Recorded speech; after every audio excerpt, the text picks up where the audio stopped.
Guys,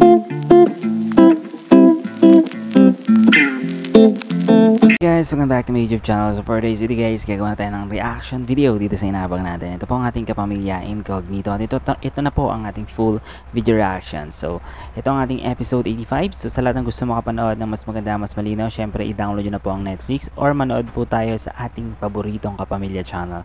Ito po ang ating ABS-CBN Entertainment. And then syempre guys, mag-subscribe na kayo. At yun na nga guys, ito na po ang ating full video reaction episode 85. So let's go!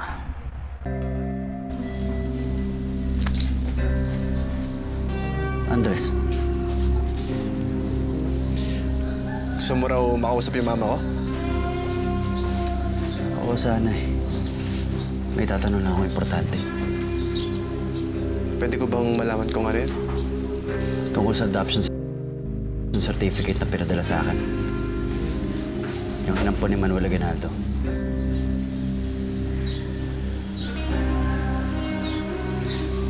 Interesting. Yung mga tao dito usually pumupunta para maghanap ng trabaho, scholarship o kaya ayuda. Pero hindi ganito. But anyway, wala kasi si mama dito eh. Baka matulungan lang kasi ako ng mama mo. Hinahanap ko yung kapatid ko, Francisco Malvar. June, kung tawagin namin.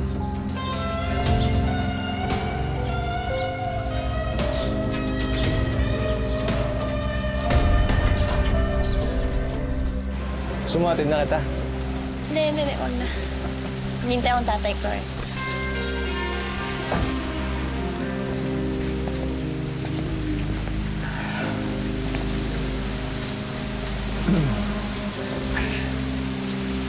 Sir. Ito na, sir. Di po, maraming salamat. Sumay ka na iyo? Di na, sir. Okay lang. Mag-COVID lang ako. Salamat po. Okay ka lang? Bye, Tom. Ingat ka na. Daray si Thomas.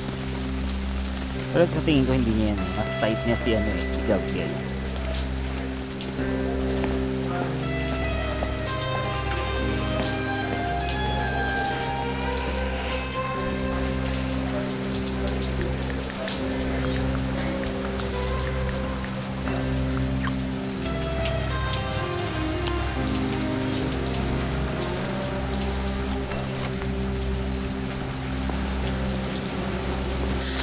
Love your father, my ass. Kwento mo sa pader, bitch. Bitch.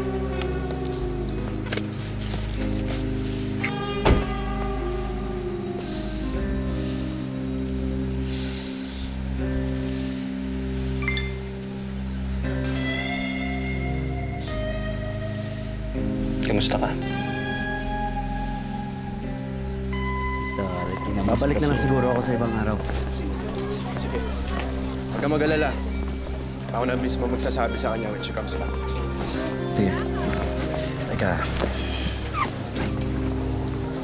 Sir, we need to go. Matakot pa tayo. Sige, tandaan nyo na yung sasakyan. Sige po. Susunod ako. Pag kailangan nyo akong kontakin o tawagan, dito na lang ha.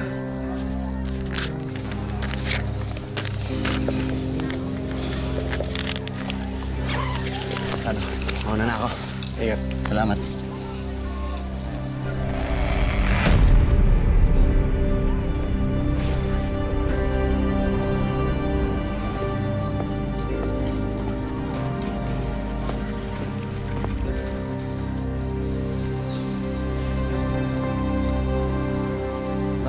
Bakit? Yung ano, yung tatak yun eh, diba? Yung mga paso.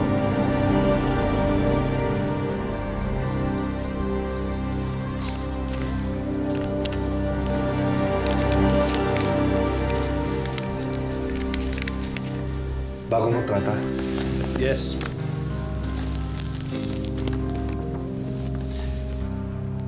Secretary Ella Barrios of BNR? Humingi siyang tulong. Agency orders? Hindi. Siya mismo ang tumawag sa akin. So, VIP protection? Covert VIP protection. Pati mga security niya, hindi alam. Secretary Barrios has made a lot of enemies. Hindi lang ito environmental advocacy. She's challenging industries na matagal nang hindi natitinag. Mining corporations, logging firms, energy companies, which means marami siya nakabangga. Kasama dyan ang Velasco Mining Corporation. May kaso sila tungkol sa mercury contamination. At meron ding reklamo sa kanila dahil nag-hire sila ng mga minor de edad na pinagtatrabaho sa minahan.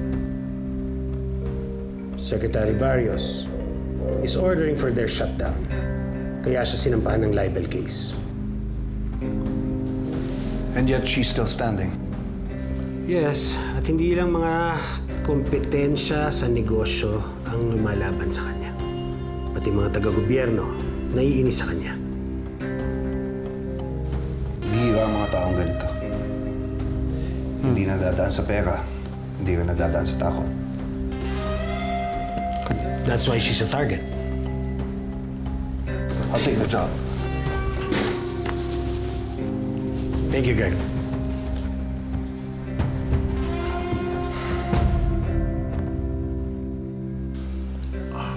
Pain level?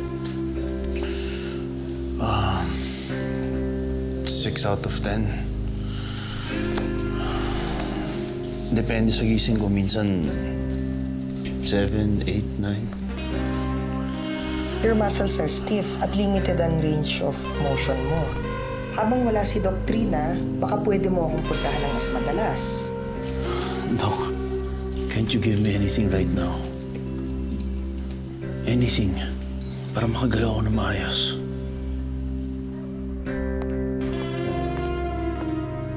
This is an intramuscular relaxant. Injectable. Yes, pero pang emergency lang siya, ha? Ayokong masanay ka dito because this is addictive. Huwag kayong mag-alala, Doc. Hindi ako maging dependent dyan. Should we go with, I'm thinking either smoked salmon crostinis or truffle quiches? What do you think? Okay naman yung quiche, pero mas okay yung salmon. That's true. It's much lighter, no? Okay. Yeah. Salmon it is. And for dessert, should we go with panna cotta or is it too basic? I don't know. Whatever you like, my love. Basta, kung anong magugustuhan ng baby natin. Buntis na pala yung Baby? gulat siya eh. Gab, Ano to? I was about to tell you. Pero muy belo lang, Gabriela. Anak!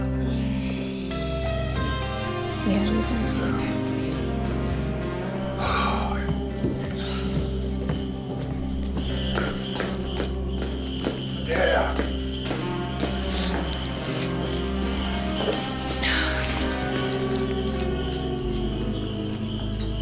What? What more do you want? Maintindihan mo ko. I did. I fully got it. Buo na yung pamilya mo. Pamilya natin. No. Hindi ako part yan. You know that very well. Dahil ayaw mo kaming tanggapin. Paano na? Paano? Turuan mo kung paano kayo tanggapin. Na masaya ka. Masaya kayo. But my mom is dead. She's dead. Hindi ko pwedeng maibalik ang nanay mo. I know exactly. And it's been years. I'm still hurting every day.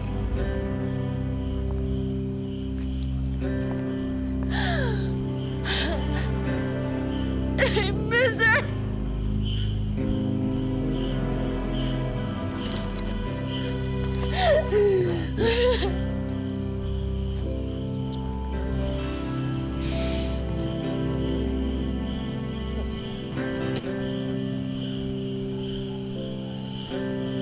Let's just forget about this.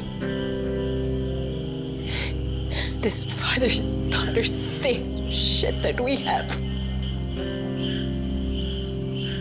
Ayoko na. Just give me her rest house. Give me her house, all of her things. I want her memories with me. Just forget about me. You will never hear anything from me ever again. Just pretend like I never existed, like I never was your daughter.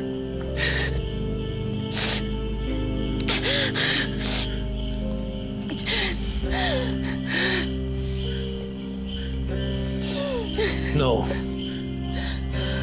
Hindi mo makukuha ang gusto mo.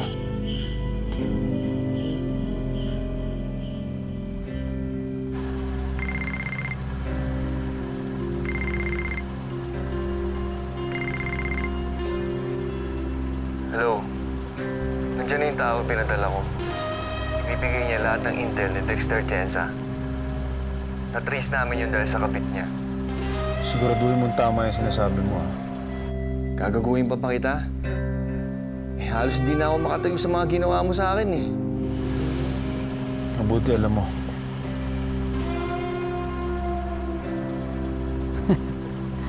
Kinawawa ba naman niya?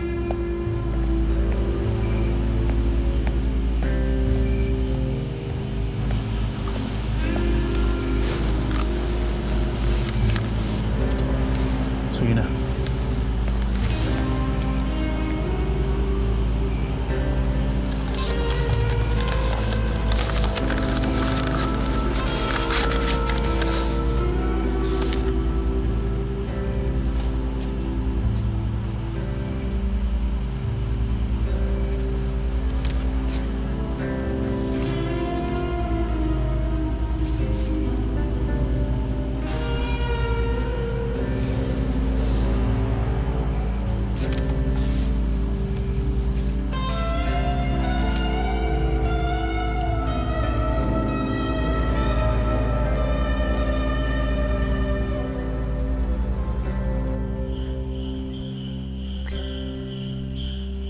Walk away without any of it.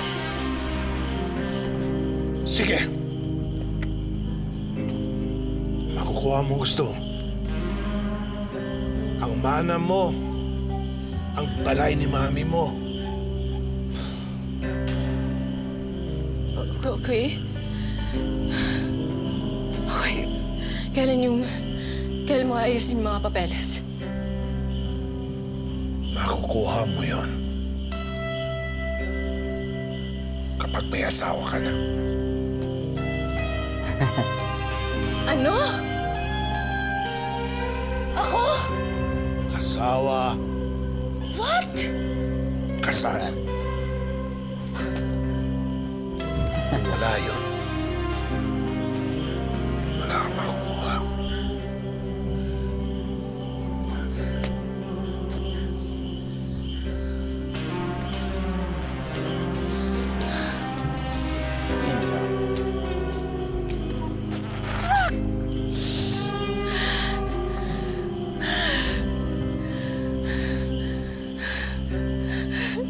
Wala siya magagawa, yun yung rules ng tatay.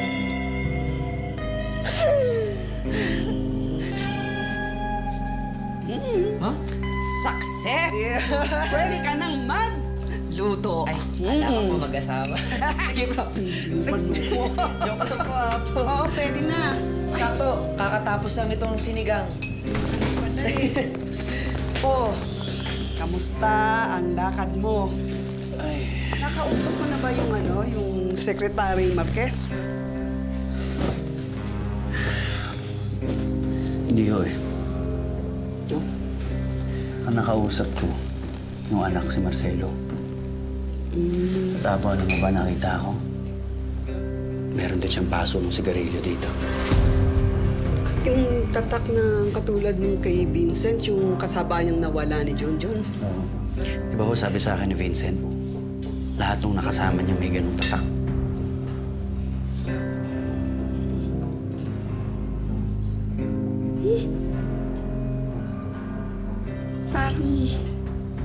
Parang iba nang kinukutob ng pangyayari. Sa mga nangyayari na ganyan, parang Hindi kaya pinaiikot tayo ng mga taga-BSWP kasi si Secretary Marquez mismo ang umampon kay Junjun at yung Marcelo, baka naman yan na mismo ang kapatid mo, si Junjun. Magkita tayo ASAP. Ito na yun eh. Ito na yung matagal nating hinihintay.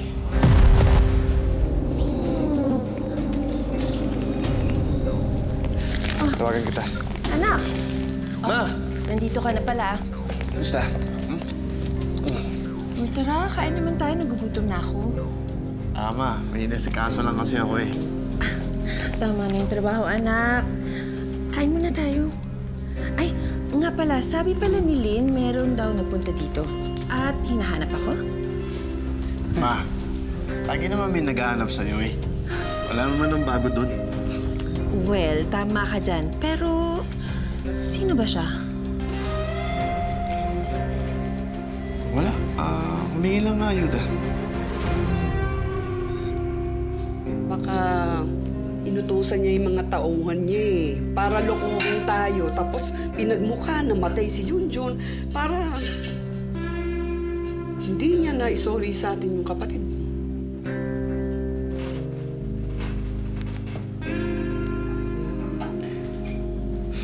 Hindi ko alam, Apo. Pero kung titignan mo, dapat ngayong kaedad na si Marcelo si Junjun. Oo. Ayun mo kapatid niya. Nakita mo? Ano? Kamukha ba ng kapatid mo? May hawig ba? Pareho sila maputi ni Jul. Oo. Tsaka dapat siguro nga magkasing tangkad na rin sila. Eh, di ba Manong, nag-iiba naman minsan yung itsura ng tao pag nagbibinata?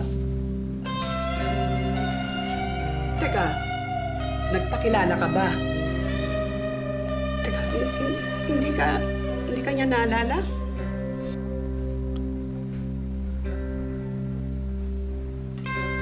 Sa bagay, bata pa siya nung nawala siya eh. Baka nga wala nang maalala. Tanda na yun eh. Matagal na rin daw kasi. Eh, Manong, teka lang.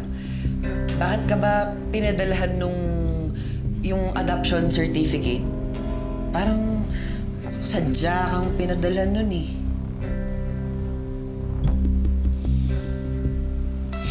Ewan ko. May nagmamalasakit siguro.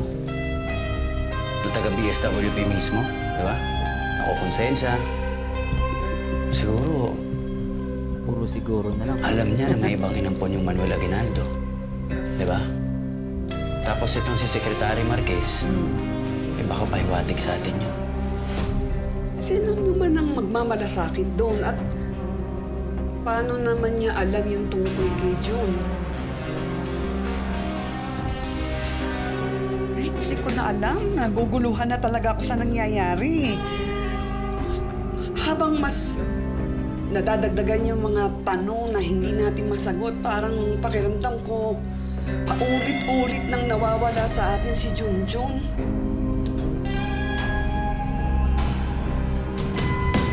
Itinatago yung Junjun, no? Yung kapatid niya. Parang ay ipakita.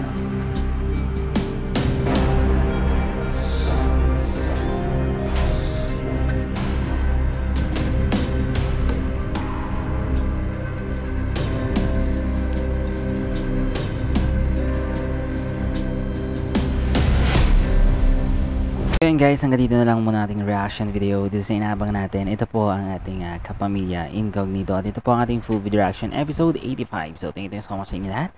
God bless you all and have a nice day.